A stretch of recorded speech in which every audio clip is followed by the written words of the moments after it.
दिवसाचे ऍक्टिव्ह असतात, म्हणजे दिवसाचे फिरतात आणि पतंग रात्रीचे फिरतात. आणि पतंग फुलपाखराला फरक कसा वाटायचा, दिवसाचा रात्रीचा हा एक फरक झाला. दुसरा एक फरक असा, पतंगाची पंख मिटलेली असतात, उघडी तर उघडी मिटलेली. फुलपाखराची पंख उघड झाप काय नसते. जगातला सर्वात ग्रेट लॉस मॉथ आहे ना, तो सुद्धा आपल्याकडे आहे. आता हे कीटकामध्ये सगळे, इन्सेक्टमध्ये सगळे काय, कीटकांना 6 पाय असतात. अल्बर्ट आइन्स्टाईन शास्त्रज्ञांनी काय लिहून ठेवले माहिती आहे का, पृथ्वी तलावरच्या ज्यावेळी मधमाशा संपतील त्याच्या 3 ते 4 वर्षात पृथ्वी तलावरची मनुष्यबळी मारायला चालू होणार. असं का होणार, त्याला एक मोठं कारण आहे की माणसं, पक्षी आणि प्राणी मिलन करायसाठी एकमेकांकडे जाऊ शकतात.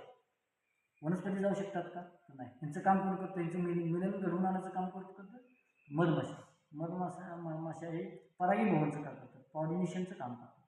त्यामुळे मधमाशा महत्त्वाचा घटक आहे, कीटक आहे.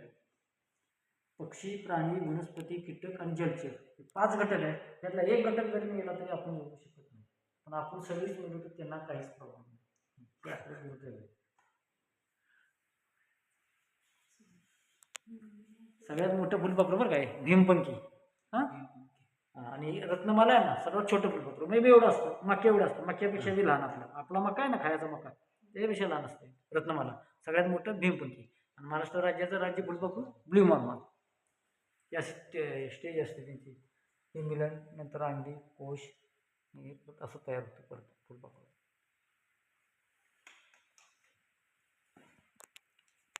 हे स्टेजचे प्रकार आहेत.